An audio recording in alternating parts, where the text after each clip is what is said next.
सत्य निष्ठा से सत्य हूँ कि मैं राष्ट्रीय एकता, अखंडता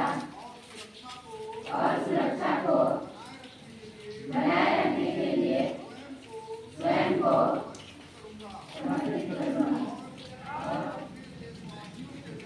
अपने देशवासियों के बीच यह संदेश फैलाने का